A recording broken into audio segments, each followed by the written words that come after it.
پیغمبر کے طریقوں میں کامیابی اور اللہ کے احکامات اور پیغمبر کے طریقوں کو لے کر سارے کے سارے عالم میں پھرنا۔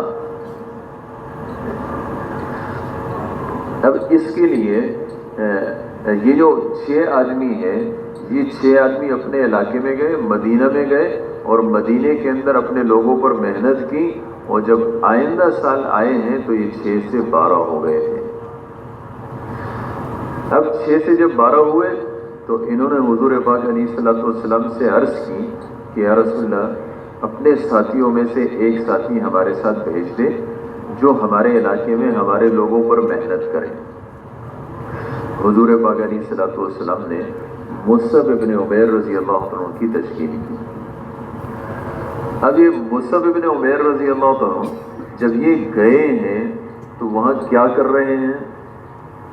مدینہ کے اندر 1 سال گزارا۔ اب 1 سال میں وہ کیا کرتے رہے؟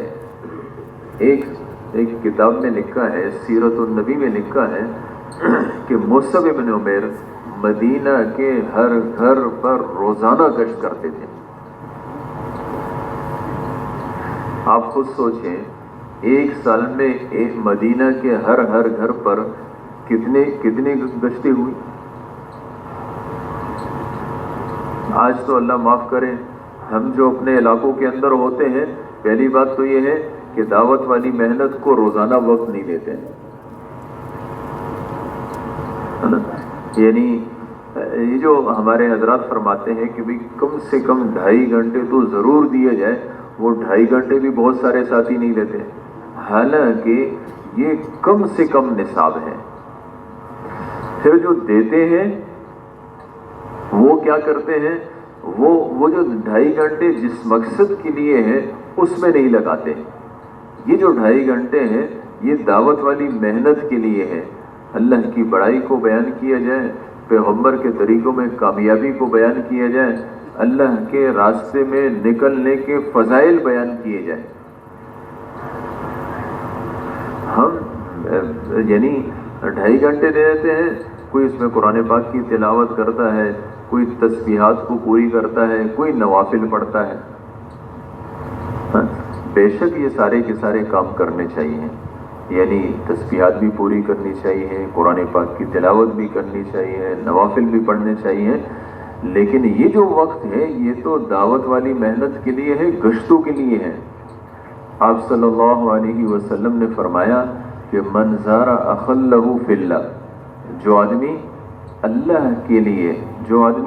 اللہ کے لیے اپنے مسلمان بھائی سے ملنے کے لیے جاتا ہے، نادى مناد من السماء، فرمایا آسمان سے ایک فرشتہ آواز کرتا ہے، کیا آواز دیتا ہے؟ ان طبت، تم مبارک، تم جا رہے ہو نا دوسرے مسلمان سے اللہ کے لیے ملنے کے لیے، اس کو اللہ کے راستے میں تیار کرنے کے لیے، تو تم مبارک ہو۔ اور صرف تم مبارک نہیں، وَطَابَ مَمْشَاكَ، تم بھی مبارک اور تمہارا یہ گشت کرنا بھی مبارک۔ اور فرمایا وَتَبَوَّأْتَ مَقْعَدَكَ مِنَ الْجَنَّةِ، اور تم نے تو جنت میں اپنا گھر بنا لیا، بناؤ گے نہیں، بنا لیا۔ ہم جب جو ہے وہ کسی سے ملاقات کے لیے جائیں گے، اگر ہمارے دل میں استحضار ہو کہ بھی اس پر ہمیں کیا کیا ملے گا، تو پھر ہم اپنا وقت ادھر ادھر ضائع نہیں کرتے، بلکہ روزانہ ساتھیوں سے ملاقاتیں کرتے ہیں، روزانہ ساتھیوں کو اللہ کے راستے میں نکالنے کی فکر کرتے ہیں۔ اب تو ہمارے جو ہے وہ ہماری گشتیں جو ہوتی ہیں، ایک منگل مشورے میں نے شرکت کی تو ان ساتھیوں سے پوچھا کہ وہ ہم تقاضے جو ہے جو لکھتے ہیں، وہ تقاضے جو ہے نا بھئی یہ جو بیرون کا تقاضا ہے یہ تو ایسے نہیں ہے کہ ابھی ہم نے لکھا ہے، یہ تو گزشتہ ہفتے میں بھی چلا تھا، ایک ہفتہ گزر گیا، اس ایک ہفتے کے اندر آپ میں سے کون کون سی مسجد والوں نے بیرون کے تقاضے پر گشتیں کی ہے یا ملاقاتیں کی ہے، ساتھیوں کو تیار کیا ہے، فکر کیا ہے؟ اتنی مساجد میں 1-2 ساتھیوں کے علاوہ کسی کے ہاتھ نہیں اٹھ رہے۔ حضور پاک علیہ الصلوۃ والسلام نے اس امت کے ہر فرد کو داعی بنایا، وہ دعوت ہمارا مزاج بن جائے، اسی مزاج پر آپ صلی اللہ علیہ وسلم نے امت کو اٹھایا، تربیت کی۔ اب یہ مصعب ابن عمیر رضی اللہ تعالیٰ عنہ اب مدینہ گئے، اب مدینہ میں کیا کر رہے ہیں؟ روزانہ ملاقاتیں کر رہے ہیں، روزانہ دعوت، مدینہ کے ہر گھر میں روزانہ دعوت چل رہی ہے۔ مدینہ تو مدینہ ہے، حتیٰ کہ مدینہ کے مضافات میں بھی دعوت چلنے لگی، اور جس چیز کی دعوت چلتی ہے اللہ اس کو وجود دیتے ہیں۔ اللہ رب العزت انسان کی محنت کو ضائع نہیں کرتے۔ ہم گشتیں کریں گے، لوگوں سے ملیں گے، ایک ایک کی منتیں کریں گے، ایسے ہوگا نہیں کہ اللہ ضائع کرے۔ اللہ نے قرآن پاک کے اندر جنت کی نعمتوں کو ذکر کیا، اور جنت کی نعمتوں کو ذکر کرنے کے بعد فرماتے ہیں، فرمایا ان ھذا کان لکم جزاء، یہ جو ہے تمہاری محنت کا بدلہ ہے، وَكَانَ سَعْيُكُمْ مَشْكُورًا، اور فرمایا تمہاری محنت کی قدر کی جائے گی۔ یہ جو ہم یہاں گشتیں کریں گے، ملاقاتیں کریں گے، ایک ایک ساتھی کو اللہ کے راستے میں تیار کریں گے، یہ قیامت میں اس کا بدلہ ملے گا۔ اللہ رب العزت اس محنت کو ضائع نہیں کریں گے، اس پر ہمیں جنت کی نعمتیں ملیں گی۔ سارے کے سارے عالم میں اس بات کی ضرورت ہے کہ بھئی ہر مسلمان کو اس تقاضے پر تیار کیا جائے، ہر مسلمان اپنے دین کا داعی ہو۔ جب ہر مسلمان اپنے دین کا داعی ہوگا، اس کا فائدہ یہ ہوگا کہ اس کی زندگی میں دین ہوگا۔ جب اس کی زندگی میں دین ہوگا، کفار اس کی زندگی کو دیکھیں گے اور اسلام میں داخل ہوں گے۔ حضور پاک علیہ الصلوۃ والسلام کے زمانے میں جب آپ صلی اللہ علیہ وسلم نے امت کی اس پر تربیت فرمائی، اور ہر صحابی اللہ کے دین کا داعی تھا، تو آپ نے کبھی یہ نہیں دیکھا ہوگا کہ بھئی اس زمانے میں فلاں آدمی مسلمان تھا لیکن نماز نہیں پڑھتا تھا، فلاں آدمی مسلمان تھا لیکن وہ دین پر نہیں چلتا تھا، فلاں آدمی مسلمان تھا روزہ نہیں رکھتا تھا، مسلمان تھا زکوٰۃ نہیں دیتا تھا۔ یہ جو چیزیں آئی ہیں، یہ اس وقت آئی جب یہ جو دعوت اور دین یہ آپس میں جدا ہو گئے، یعنی دین کے ساتھ دین کی دعوت نہیں رہی۔ جب دین کی دعوت نہیں رہی تو زندگی سے دین نکلنا شروع ہوا۔ اس لیے میرے محترم دوستوں، بھائی اور بزرگوں، ضرورت اس بات کی ہے کہ ہم اپنی بھی اسی ترتیب سے اپنی محنت کو جاری رکھیں، اور ہم سارے کے سارے عالم میں پھریں اور ہر مسلمان کو داعی بنائیں۔ قُلْ هَٰذِهِ سَبِيلِي أَدْعُو إِلَى اللَّهِ عَلَىٰ بَصِيرَةٍ أَنَا وَمَنِ اتَّبَعَنِي۔ اللہ نے یہ نہیں فرمایا کہ صرف آپ کا یہ کام ہے کہ آپ دعوت دیں گے، فرمایا نہیں، ان سے یہ کہو میرا بھی ہے، میرے ماننے والوں کا بھی ہے۔ قیامت تک جتنے لوگ آئیں گے، یہ سب جو مسلمان ہیں، یہ سب یہ حضور صلی اللہ علیہ وسلم کے امتی ہیں، اور جو ہمارے پیغمبر کا کام تھا دعوت الی اللہ، وہ اس امت کے ہر فرد کا کام ہے۔ اب یہ جو تربیت ہو رہی ہے تو اس کا نتیجہ کیا نکل رہا ہے؟ اب 1 سال گزارا ہے اور 1 سال محنت کی ہے، تو 1 سال کے بعد وہ 12 سے 72 بنے ہیں۔ جب تیسرے سال میں گئے ہیں تو 72 گئے ہیں۔ اچھا، یہ ایسے نہیں ہے کہ یہ صرف بات نہیں، بہت سارے اور بھی تھے جو وہاں نہیں گئے۔ 72 تو وہ تھے جو تیسری مرتبہ اسی جگہ پر پھر حضور صلی اللہ علیہ وسلم سے ملے ہیں۔ اللہ نے اس جگہ کو ضائع نہیں کیا۔ 1400 سال گزر گئے، اللہ نے اس جگہ کو ضائع نہیں کیا۔ بعد میں کسی بادشاہ نے اس پر مسجد بنائی، آج بھی وہ کچی مسجد عقبہ کے نام سے ہے، جہاں 3 مرتبہ حضور پاک علیہ الصلوۃ والسلام انصار مدینہ سے ملے، اور یہاں سے اسلام کی بنیادیں لگی۔ پھر اس کے بعد آپ صلی اللہ علیہ وسلم نے ہجرت کی، اور یہ جو مہاجرین تھے، اصل میں بات یہ ہے کہ بعض چیزیں ایسی ہوتی ہیں جو انسان کو اس سے سمجھ میں نہیں آتی ہیں، لکھی ہوئی سمجھ میں نہیں آتی ہیں، مجلس سے سمجھ میں آتی ہیں۔ صحابہ حضور پاک علیہ الصلوۃ والسلام کی صحبت یافتہ تھے۔ ایک بڑے عالم ہیں، انہوں نے اپنی کتاب کے اندر لکھا ہے کہ اردو کا ایک جملہ ہے، کیا بات ہے۔ اور دیکھیں اگر ہم اس کو لکھیں گے نا اردو میں تو کیا بات ہے، ٹھیک ہے نا، کچھ پتہ نہیں چلے گا کہ بھئی اس کا مطلب کیا ہے۔ لیکن اگر اسی جملے کو جو کہنے والا ہے، مثال کے طور میں کہتا ہوں اور کہتا ہوں کہ بھئی کیا بات ہے، اس سے پتہ چلتا ہے کہ بھئی اس کا مقصد غصے کا اظہار ہے۔ اور اگر اسی بات کو میں تو کیا بات ہے، اب کیا اس کا مطلب کیا ہے کہ بھئی آدمی تعجب کا اظہار کر رہا ہے۔ لکھنے میں ایک ہی طرح سے لکھا جائے گا، لیکن جب سامنے بیٹھا جائے گا ایک دم پتہ چل جائے گا کہ مقصد کیا ہے۔ اب ہمارے پاس الفاظ آئے کہ بھئی فَلْيُبَلِّغِ الشَّاهِدُ مِنْكُمُ الْغَائِبَ، حاضرین کے ذمے ہے غائبین تک دین کا پہنچانا۔ آپ صلی اللہ علیہ وسلم نے فرمایا حج کے موقع پر، لیکن آپ صلی اللہ علیہ وسلم اس بات کو کتنی شدت سے چاہتے ہیں اور حضور صلی اللہ علیہ وسلم کے دل میں کتنی تڑپ ہے کہ ساری کی ساری دنیا کے جتنے لوگ ہیں یہ سب کیسے اسلام میں داخل ہو، ان سب کی آخرت کیسے بنے، یہ سب جنت میں کیسے جائیں۔ اس کی تڑپ حضور صلی اللہ علیہ وسلم کے دل میں کتنی تھی، اس کا پتہ صحابہ کی زندگی سے چلتا ہے۔ یہ صحابہ نکلے ہیں اور سارے عالم میں نکلے ہیں، اور سارے عالم میں اچھا یہ جو سفر کی سہولتیں ہمارے زمانے میں ہیں اس زمانے میں نہیں تھی۔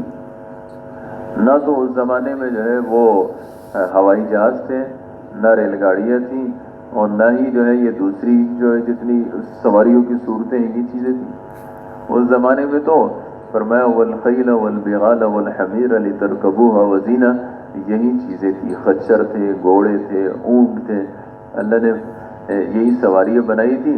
ہاں یہ فرمایا وَيَخْلُقُ مَا لَا تَعْلَمُونَ، اللہ رب العزت تمہارے لیے اور ایسی سواریاں بھی پیدا کرنے والے ہیں جن کو تم ابھی نہیں جانتے۔ تو اس زمانے میں یہ چیزیں نہیں تھیں، جو سمندری سفر تھا، بادبانی کشتیاں تھیں، ہوا کسی اور طرف کی چل پڑتی تھی، کسی اور طرف چلی جاتی تھی۔ ایسے پرمشقت سفر اور پھر ایسی پرمشقت سفروں کو صحابہ نے کیوں اختیار کیا؟ کیا خیال ہے وہاں سے یہاں تک آنے میں ایسے تو نہیں ہے کہ 5 گھنٹے میں جو ہے نا وہ سعودیہ سے یہاں پہنچ جاؤ، یہ تو اس زمانے میں ہے۔ اس زمانے میں تو وہاں سے یہاں کا سفر مہینوں کا ہوا کرتا تھا، پھر آنا، اور پھر ایسے بھی نہیں جیسے مثال کے طور ہمارے یہاں ہے کہ بھئی ماشاءاللہ جو ہے پرانے ساتھی بھی ہیں اور جو ہے نا وہ بات کو سننے والے بھی ہیں اور اوقات لگائے ہوئے بھی، یہ نہیں، بلکہ وہاں تو سب کے سب تیار ہوتے تھے لڑنے کے لیے، مارنے کے لیے۔ ہم جو ہے وہ کابل گئے، کابل کے اندر 72 صحابہ اور تابعین کی قبریں ہیں۔ اب یہ 72 صحابہ اور تابعین کی قبریں کیسے بنی؟ وہاں ان کی شہادت ہوئی تو بنی ہے نا، یعنی جہاں جان کو بھی خطرے میں ڈالنا ہے اور اس کے باوجود سفر کی بھی مشقتیں، جان کو بھی خطرے میں ڈالنا، اور اس کے بعد وہاں لوگوں تک اللہ کا دین پہنچانا۔ اس سے سمجھ میں آتا ہے کہ صحابہ کے دل میں حضور صلی اللہ علیہ وسلم کی محنت کی وجہ سے ایسا پختہ یعنی جذبہ بنا جس نے ان کو دور سے دور تک پہنچایا، چائنا تک صحابہ پہنچے۔ آج میرے محترم دوستو زمانہ گزرتا گیا، ہمارے دلوں سے وہ جو دین کی محنت کے لیے نقل و حرکت ہے وہ نکل گئی، اس کی اہمیت نکل گئی ہے نا، اس کے لیے قربانی کا جذبہ نکل گیا۔ آج اس لیے ہمیں اپنا وقت فارغ کرنا مشکل۔ کسی سے کہو کہ بھئی وقت کو فارغ کرو، یعنی دنیا کے لیے، دنیا کمانے کے لیے دوسرے ملکوں میں جانا یہ ہماری سمجھ میں آتا ہے، لیکن اللہ کے دین کو لے کر دنیا کے ملکوں میں جانا یہ سمجھ میں نہیں آتا۔